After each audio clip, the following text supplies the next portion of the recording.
Hello student, आज हम मानक बुक की डिक्टेशन नंबर 99 करेंगे, जो आपके IITI exam, SSC exam, court exam या अन्य किसी भी स्टेनोग्राफर एग्ज़ाम के लिए बहुत ही महत्वपूर्ण है। डिक्टेशन आपको अच्छी लगती है तो लाइक करें, शेयर करें, चैनल को सब्सक्राइब करें। Ready start. सभापति महोदय, अभी 2 दिन पूर्व राज्यसभा में सदस्यों ने इस बात के लिए सरकार को दोषी ठहराया था कि वह हरिजनों की रक्षा के काम में असफल रही है। विराम। हो सकता है कि इस आरोप के पीछे कुछ सदस्यों का राजनीतिक उद्देश्य हो, किंतु इससे आरोप को बिल्कुल बेबुनियादी नहीं कहा जा सकता और उसकी उपेक्षा नहीं की जा सकती। विराम।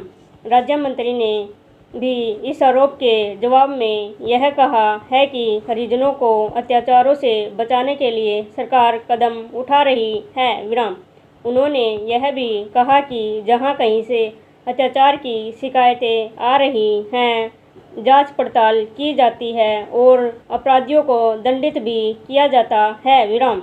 सरकार इस संबंध में कितनी जागरूक है, उसके लिए उन्होंने गुजरात सरकार का यह उदाहरण पेश किया है कि उसने अपने यहाँ आदेश जारी कर दिया कि हरिजनों की सुरक्षा के लिए जिला अधिकारी जिम्मेदार ठहराए जाएं। विराम।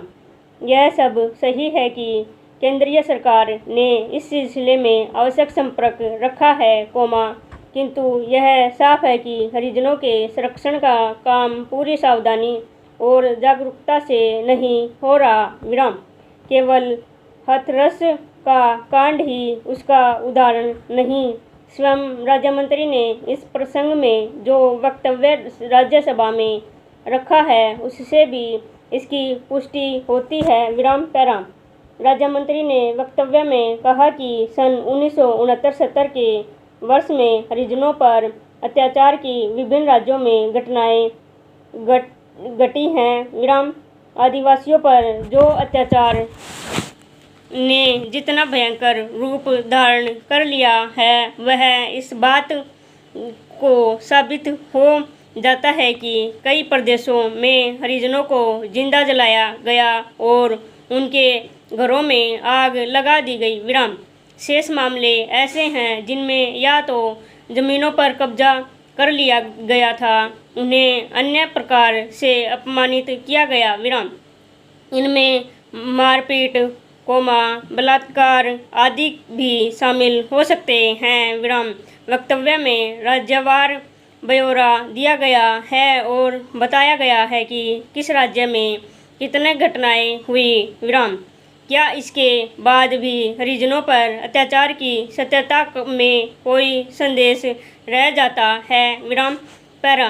वक्तव्य में यह भी बताया गया कि सरकार ने इस मामले में के सिलसिले में क्या कदम उठाए। विराम।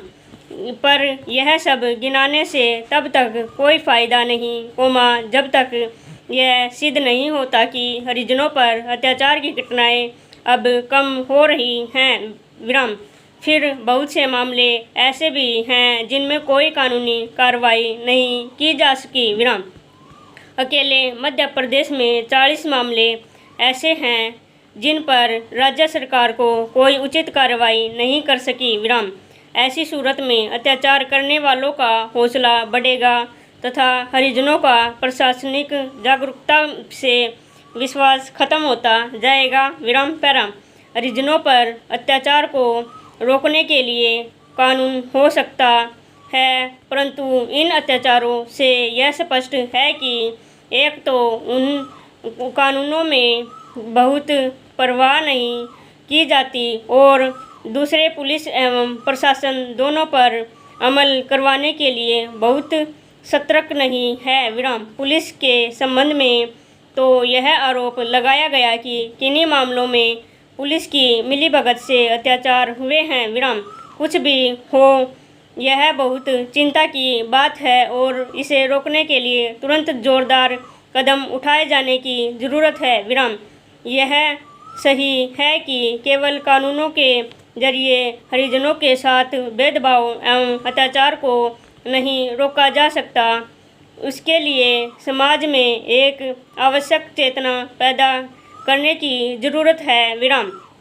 लोग यह समझे कि हरिजनों के अंदर भी वही खून है जो उनके अंदर है। विराम।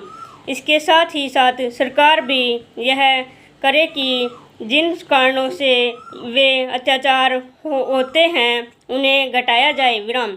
इस सिलसिले में यह सुझाव भी कम विचारणीय नहीं कि जिन क्षेत्रों में हरिजनों पर अत्याचार हों वहाँ के समस्त लोगों पर दंडात्मक कर लगाया जाए। विराम।